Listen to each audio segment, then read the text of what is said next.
이제 명절이 끝났죠. 어제로. 예. 너무 길게 쉬어서 또 새롭게 일들을 하려면 힘들겠지만 또 좋은 추억을 많이 쌓았던 좋은 시간이었던 것 같습니다. 요한계시록 제가 2장씩 이렇게 말씀을 좀 나누고 어떤 경우는 1장씩 이렇게 살펴보고 있는데 14장을 아직 안 했더라고요. 근데 이 속에 이제 사랑의 증거가 자세하게 나와 있는 것을 보았어요. 요한계시록 하면 일단은 심판이 많잖아요. 인을 뗄 때 심판이 있고 또 나팔을 불 때 심판이 있고 대접을 쏟을 때 심판이 있으니까 공의를 세우고 하나님께서 법과 질서를 잡아가면서 원수마귀를 무력화시키는 그 과정을 보여주는 것이 요한계시록이다. 이제 우리가 그렇게 생각을 하지만 요한계시록을 읽다 보면요, 하나님이 참 우리를 사랑하시는구나, 성도들을 위로해 주시는구나, 싸움만 하시는 분이 아니고 어린 양이 참 위로하시고 사랑하시는 그런 흔적들을 상당히 많이 남겨두시는데 14장에도 그런 증거들이 적지 않게 드러나 있는 것을 우리가 볼 수 있습니다. 우리가 하나님의 공의도 믿어야 되지만요, 어떤 경우에도 우리를 사랑하신다는 그 사랑을 믿어야 되고 붙잡아야 되죠. 왜냐하면 사랑의 그 역할, 사랑의 기능이 굉장히 탁월하기 때문에 그렇습니다. 우리가 지금 요한 1서를 묵상하고 있는데 요한 1서 4장 18절에 보면 사랑 안에 두려움이 없고 온전한 사랑이 두려움을 내쫓나니 두려움에는 형벌이 있습니다. 이 마지막 시대에 두려운 일이 참 많이 일어나요. 전쟁이 일어날까봐 두렵고, 건강이 무너질까봐 두렵고, 관계가 깨질까봐 두렵고, 여왕개미도 두렵고, 두려운 것이 너무너무 많잖아요. 그런데 이 모든 두려움을 이겨내는 힘이 사랑이라는 것이죠. 이 마지막 때가 되면 어려움이 굉장히 많은데 이 어려움을 어떻게 견딜 것인가, 담대함만 가지고 견딜 것인가, 그게 아니고 사랑이 두려움을 이기는 동력이 되고 원천이 된다고 하는 것이죠. 요한계시록 12장 5절 말씀은요, 예수님의 초림을 보여주는 말씀이에요. 한 여자가 나타났는데 임산부인데요, 여자가 아이를 낳는 그 모습이 이제 12장 5절에 기록이 되어 있어요. 그리고 이제 14장 14절 말씀은 예수님이 재림하시는 모습을 보여주고 있는 것이죠. 자, 14장 14절을 앞에 보시고 한 음성으로 읽겠습니다. 시작. 내가 보니 흰 구름이 있고 구름 위에 인자와 같은 이가 앉으셨는데 그 머리에는 금면류관이 있고 그 손에는 예리한 낫을 가졌더라. 희다, 흰 구름 타고 주님이 오시잖아요. 그리고 인자 같은 이, 다니엘서 7장에 인자 같은 이는 예수님을 상징하죠. 그리고 머리에 금면류관을 쓰신 분이 손에 예리한 낫을 가지고 마지막 때에 추수하시는 광경이 14장 14절 이하에 나타나 있습니다. 그러니까 12장 5절과 14장 14절 사이는 예수님의 초림과 재림 사이에 있을 일들을 보여주는 말씀이에요. 이 14장 앞에 12장과 13장이 있는데 12장에는 용의 공격이 있고 13장에는 두 짐승의 공격이 있어요. 그 사이에 성도들이 많은 어려움을 당하고 세상 사람들이 우상 숭배를 강요당하고 짐승의 표를 받지 않으면 매매도 못하는 그런 어려움 속에서 많은 사람들이 짐승의 표를 받게 되는 그런 상황에 이르게 될 것이라고 13장 16절 17절에 기록이 되어 있죠. 자, 앞에 보시고 한 번 더 읽겠습니다. 시작. 그가 모든 자 곧 작은 자나 큰 자나 부자나 가난한 자나 자유인이나 종들에게 그 오른손에나 이마에 표를 받게 하고 누구든지 이 표를 가진 자 외에는 매매를 못하게 하니 이 표는 곧 짐승의 이름이니 그 이름에 쓰라. 그러니까 짐승의 표를 받아야 매매를 하는 거예요. 안 그러면 물건을 못 사는 거죠. 자, 여기에 이제 이런 세상 속에서 성도들이 살아있는 거예요. 그 살아있는 숫자를 14만 4천 명이라고 상징적으로 말하고 있는 것입니다. 그럼 성도들은 이 상황에서 어떻게 되겠습니까?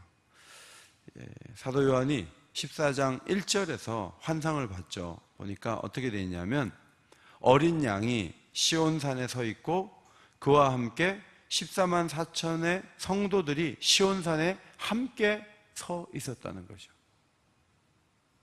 이 모습이 저는 하나님께서 성도들을 사랑해서 이렇게 불러 모으신 모습이다, 이렇게 보는 것입니다. 이 14장 1절은 이사야서 37장 32절의 예언의 성취라고 볼 수 있습니다. 이는 남은 자가 예루살렘에서 나오며 피하는 자가 시온산에서 나올 것임이라. 만군의 여호와의 열심히 이를 이루시리이다. 환난 가운데 짐승의 표를 받지 아니하면 거래를 못하는 그 어려운 상황 속에 있던 수많은 성도들을 한 곳에 다 불러 모으시는 거예요. 시온산에 다 불러 모으시는 거예요.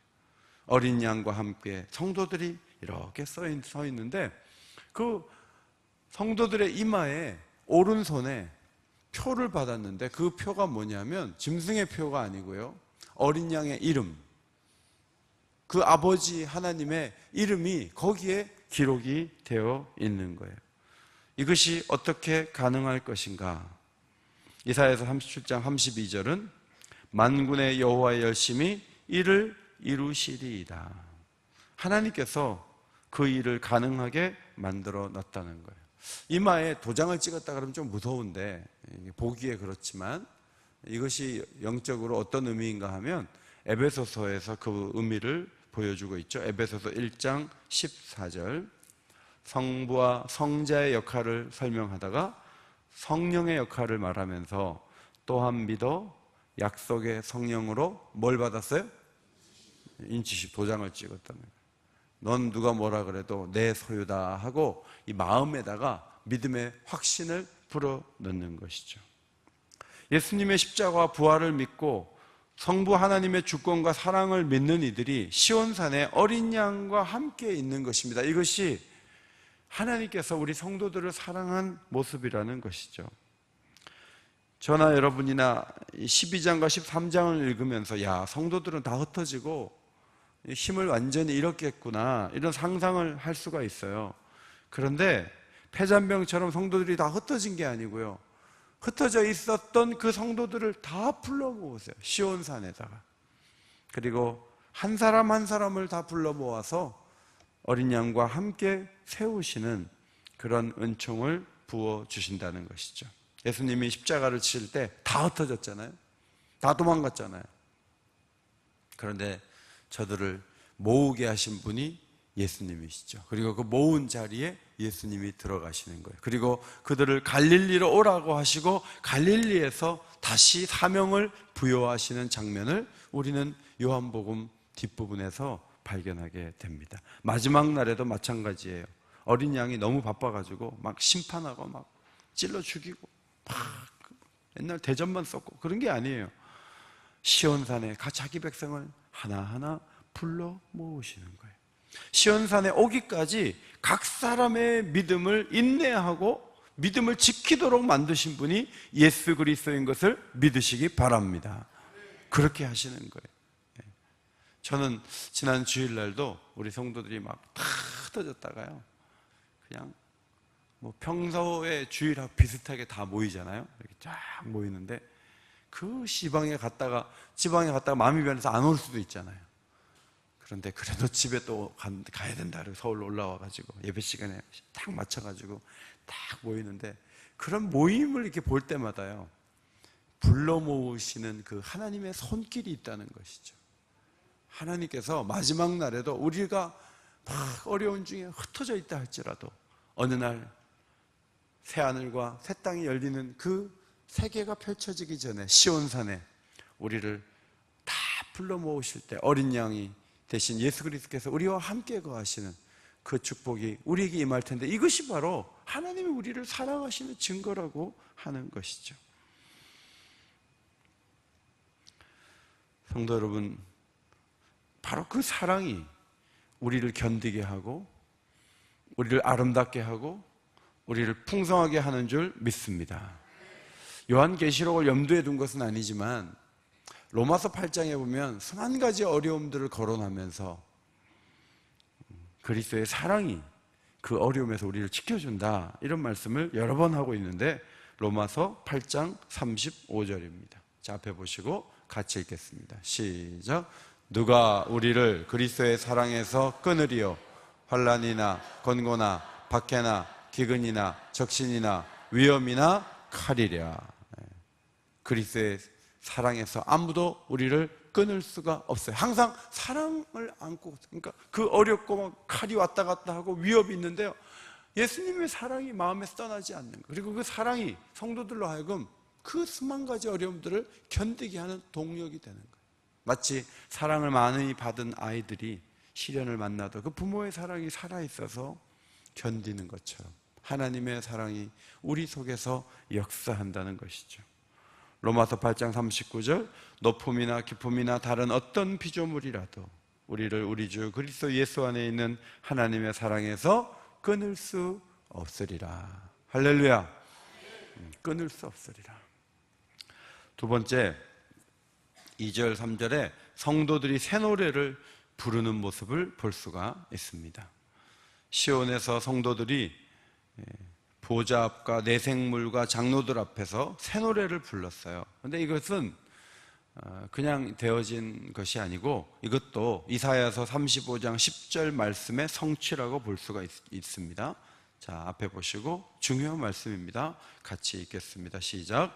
여호와의 성량함을 받은 자들이 돌아오되 노래하며 시온에 이르러 그들의 머리 위에 영영한 희락을 띠고 기쁨과 즐거움을 얻으리니 슬픔과 탄식이 달아나리로다. 성량을 받은 자들이 14만 4천 명이 다 돌아오는 거예요. 그런데 뭘 하냐면 시온에 와갖고 노래를 하는 거예요. 근데 노래하는 모습을 보니까 슬픔과 탄식은 전혀 없고요, 영원한 기쁨을 가지고 노래하는 거예요. 이사야 선지자는 그런 모습을 미리 봤는데, 환상 가운데 또 요한계시록을 쓰는 사도 요한이 봤는데 이것이 역사 가운데 이루어질 하나님의 축복인 것을 믿으시기 바랍니다. 앞으로 그렇게 되는 날이 반드시 온다는 거예요. 아직 예수님이 재림하기 직전이잖아요. 14절에 가야 재림이 되니까. 그런데 성도들이요, 슬픔과 탄식이 완전히 달아난 거예요. 노래를 한다는 것은요, 거룩한 전쟁이 끝나고 이제 성전가를 부른다는 그런 의미를 갖고 있어요. 축하를 미리 나누는 거예요. 여러 가지 압박이 있어요. 위협이 있어요. 매매하지 못하게 했어요. 그런데 성도들이 모여가지고 막 기뻐하는 거예요. 막 한을 나누는 게 아니에요. 슬픔과 탄식이 달아난 거예요.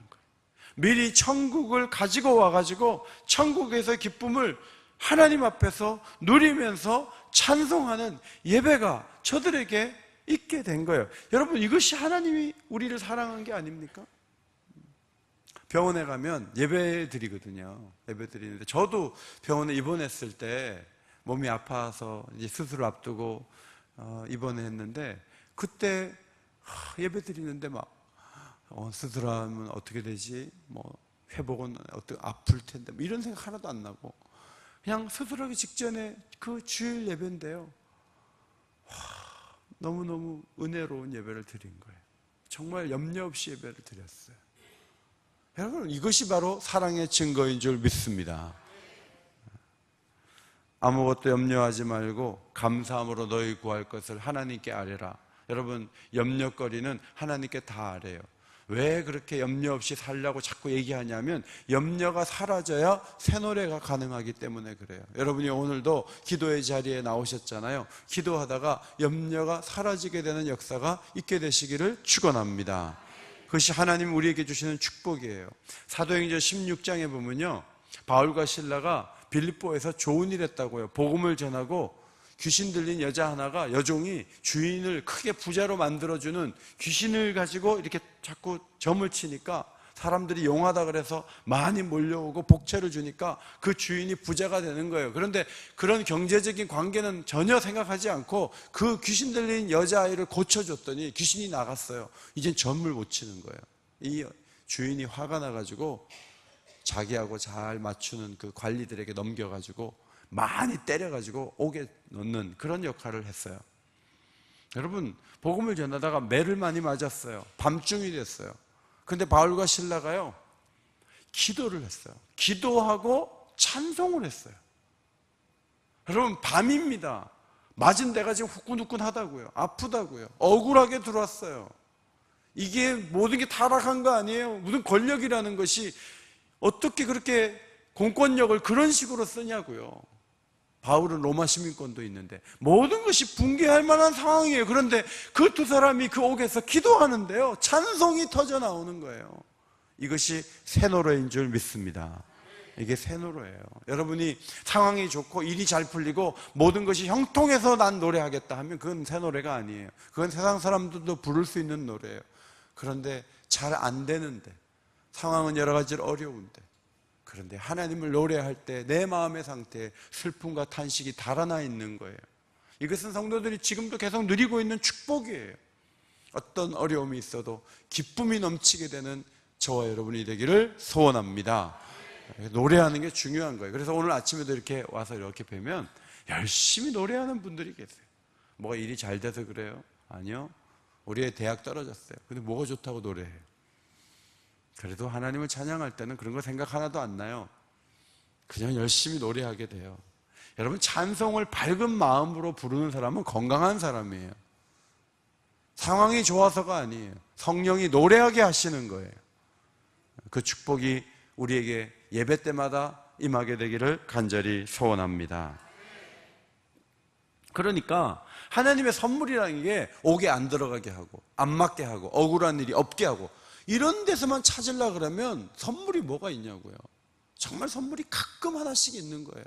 그런데 상황이 안 좋은데 하나님이 내가 너를 사랑한다고 계속 말씀을 해주시니까 상황이 좋아도 감사하고 상황이 안 좋아도 감사하고 매를 맞아도 감사하고 옥에 갇혀도 감사하고 찬송을 막을 길이 없는데 늘 그런 마음으로 살 수 있다면 얼마나 축복받은 사람이에요. 그 사람이 하나님의 사랑을 받은 사람인 것이죠.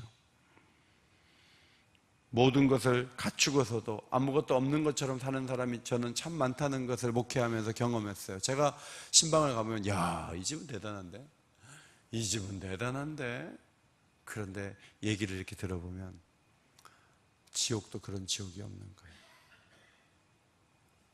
그런데 아무것도 없어요. 그런데 모든 것을 가진 것 같아. 그런 사람들이 있어요. 사도 바울이요, 이런 말씀을 했어요. 우리가 이 보배를 질그릇에 가졌으니 이는 심히 큰 능력은 하나님께 있고 우리에게 있지 아니함을 알게 하려 함이라. 우리가 사방으로 우겨쌈을 당하여도 당하지 아니하고 답답한 일을 당하여도 낙심하지 아니하며 박해를 받아도 버림받지 아니하며 거꾸로 엎드림을 당하여도 망하지 않고. 여러분, 예수님이라는 이 보배를 나 같은 이 질그릇에 가졌어요. 그래가지고 우겨쌈을 당해도 당하지 않는다는 거예요. 답답한 일을 당해도 절대 낙심하지 않는다는 거예요. 박해를 받고 거꾸로 엎드림을 당해도 버림받지 않고 망하지 않는다는 거예요. 하나님이 나를 지켜주시는 것을 확신하는 거예요. 이 사람이 노래하는 사람이에요. 그렇게 노래하시기를 축원합니다.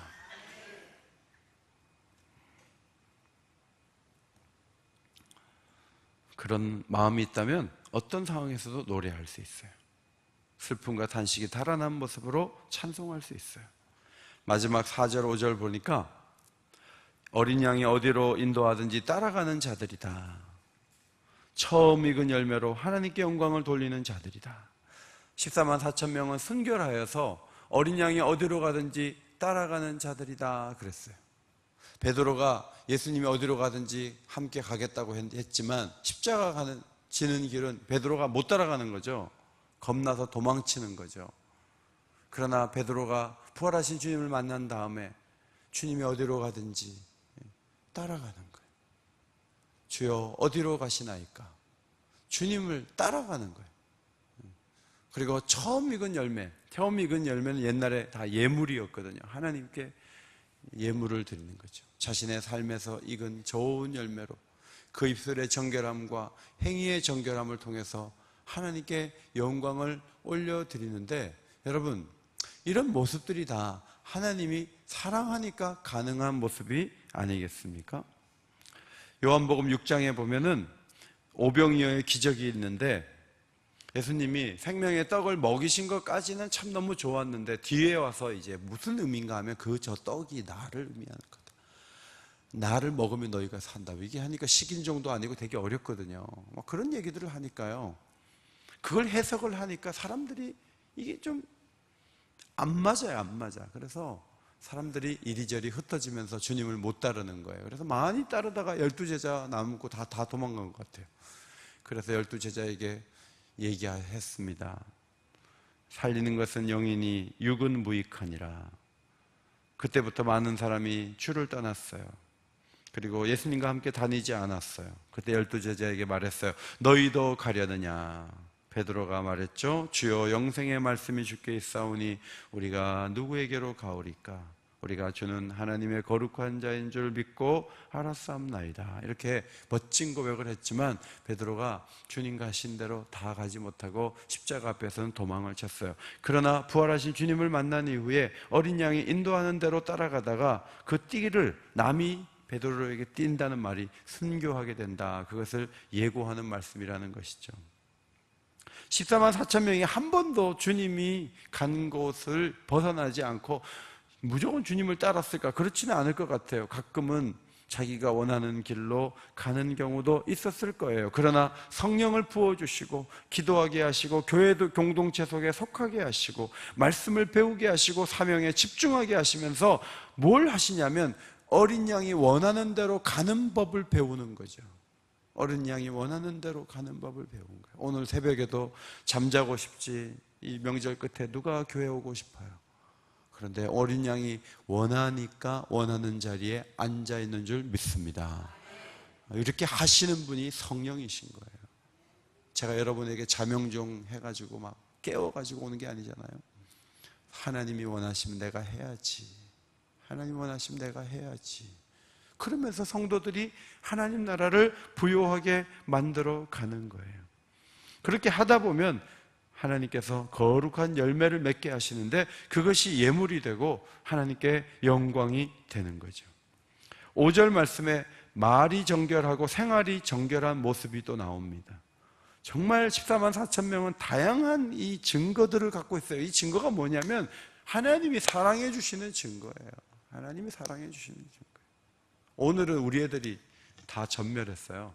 어제는 많이 나왔어요. 근데 저는 우리 애들이 공부를 막 엄청 잘해가지고 하나님께 영광이 된다 그렇게만 생각하지 않아요. 그냥 금요기도 했대요. 나오라고 말 안 해요. 그런데 지네가 꼭 나와야 될 줄 알고 기도 자리에 애들이 나와요. 그러면 그 마음에 하나님을 사랑하는 마음이 있는 거잖아요. 그게 아이들을 사랑하신 하나님의 그 증거가 그 애들 마음에 있는 거 아니에요? 교인들도 그래요. 교회 나온 지 얼마 안 됐는데 새 가족이 막 나오는 거예요. 지난 주일도 세례자 간증을 하시는데 김남수라는 분이 막 얼마나 간증을 잘 하시는지 그 간증을 들으면서 막 우리 마음이 뜨거워지는 거예요. 여러분, 그렇게 교회에 와가지고 성령을 경험하고 생활에 변화가 있고 기도 응답이 있는 그런 삶으로 이끌어 주시는 것이 얼마나 놀라운 거예요. 어린 양이 원하는 대로 살겠다는 사람들의 그 눈빛을 볼 때 하나님의 사랑이 그 삶 속에 임했구나, 그것을 발견하게 되는 축복이 여러분 주변에 많아지기를 주의 이름으로 축원합니다. 이것이 하나님의 축복이 아니겠습니까? 10년 전에 부자였다가 지금은 어려운 성도가 있을 수 있어요. 10년 전에 더 건강했는데 지금은 건강을 이렇게 저렇게 잃은 성도들이 있을 수 있어요. 10년 전에 아무 어려운 문제가 없었는데 지금은 이런저런 일로 인해서 마음 상해 있는 성도들이 있을 수 있어요. 그러나 하나님의 사랑은 10년 전보다 훨씬 더 깊어지는 축복이 있게 되기를 바랍니다. 이게 중요한 거예요. 그 증거를 내가 더 건강해지고 더 부자가 되고 애들이 다 하는 일마다 다 잘 되고, 여러분 그게 사랑의 증거로만 본다면 우리가 힘들어요. 그게 아니에요. 사랑의 증거는 그게 아니에요. 10년 전에는 내가 원하는 대로 돌아다녔어요. 그러나 지금은 주님이 원하시는 곳으로 가려고 합니다. 이것이 나를 사랑하는 증거인 줄 믿습니다. 오늘도 이렇게 예배전 찬양 드리는데 헤세드 찬양팀이 3분이요 자리를 딱 지켜요. 여기 보면 1명만 더 빠지면 2명밖에 안 되는데, 2 빠지면 1밖에 안 되는데 3분이 자리를 딱 지켜요. 하나님이 원하시는 곳에 내가 서 있어야지. 그러면서 교회 일이 되고 찬양이 이어지는 것이죠. 먼 길을 여러분이 명절에 다녀오잖아요. 어제 저희도 먼 길을 갔다 왔어요. 애들은 오늘 이제 힘이 들어서 못 일어나더라고요. 그러나 여러분, 부모는요, 같이 어디 먼 곳을 다녀와도 자식이 눈을 못 떠도요, 부모는 눈을 뜨는 거예요. 왜냐하면 애 밥 먹여서 학교 보내려고. 그래서 밥을 먹여요. 용돈을 지어줘요. 격려의 말을 해줘요. 시간이 지나 보면요, 걔네들이 그 사랑을 받고 인간이 되어가고 사회인으로 자리매김하는 거예요. 걔네들이 다 커가지고 뭔가 힘 있는 사람이 되는 거는요, 부모의 희생이 있는 거예요. 여러분, 우리가 하나님 원하시는 모습으로 서게 되는 게 우리 힘만으로 되는 게 아니에요. 하나님께서 이리저리 공급하시고 채워주시고 깨워주시고 이끌어 가시기 때문에 결국 시간이 흐른 다음에 하나님의 그 손길이 닿아가지고 우리가 사람다운 사람이 되고 하나님이 기뻐하는 사람이 될 수가 있는 거예요. 이것이 하나님의 축복인 줄 믿습니다. 하나님이 그렇게 해주시니까 여호와 열심히 일을 이루시리라. 저는 그 말씀이 너무너무 은혜가 되는 거예요. 하나님이 열심히 이루는 거지 우리가 땀 흘린다고 되는 게 아니지 않습니까? 시대가 어렵고 힘겨운 일들이 이어지지만 시온산에서 새 노래를 부를 우리의 모습, 순결한 처녀가 되어서 어디든지 어린 양이 원하는 곳으로 가고, 우리의 입술에는 선한 말이 가득하고 정결한 언어가 나오고, 우리의 행동은 정말 순결하고 아름답고, 그런 모습으로 하나님을 기쁘시게 할 우리의 미래를 바라보면서 이것이 바로 우리를 사랑하신 하나님의 사랑의 증거가 이것이 아닌가, 이것을 확고하게 믿으면서 은혜의 길을 걸어가시기를 주의 이름으로 축원합니다. 로마서 8장 37절이 결론이에요. 한 음성으로 읽겠습니다. 시작. 그러나 이 모든 일에 우리를 사랑하신 이로 말미암아 우리가 넉넉히 이기느니라. 사랑이 있으면 이길 수가 있습니다. 겨우 이기지 않고 넉넉하게 이기시기를 바랍니다. 자, 새 노래를 한번 부르고 우리 기도하도록 하겠습니다. 아까 마지막 불렀던 나는 하나님을 예배하는 예배자입니다. 한 번 더 부를까요?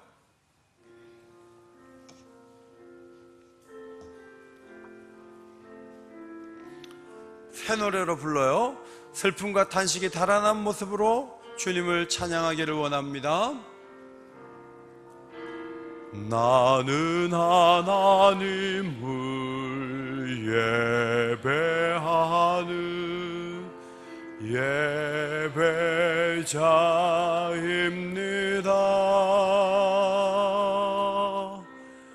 내가 서 있는 곳 어디서나 하나님을 예배합니다. 내 영혼 거룩한 은혜를 향하여 내 마음 완전한 하나님 향하여 이곳에서 바로 이 시간 하나님을 예배합니다. 내 영혼 거룩한 은혜를 향하여 내 영혼 거룩한 은혜를 향하여 내 마음 완전한 하나님 향하여 이것에서 바로 이 시간 하나님을 노래합니다. 하나님을 노래합니다.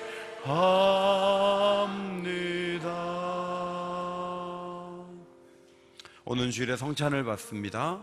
우리의 마음에 은혜를 주시고 사랑받은 자인 것을 기억할 수 있는 소중한 성찬 예식이 될 수 있도록 기도하기 원합니다. 하나님의 사랑이 없다고 원망하고 불평하고 등 돌리고 그런 일들이 얼마나 많습니까? 끝까지 주를 사랑하고 주님 원하시는 곳까지 달려갈 수 있도록 우리의 발걸음을 인도하여 주옵소서. 오늘 말씀 붙잡고 다 같이 합심해서 기도하도록 하겠습니다. 기도드리겠습니다. 거룩하신 하나님 아버지 감사합니다. 오늘도 저희들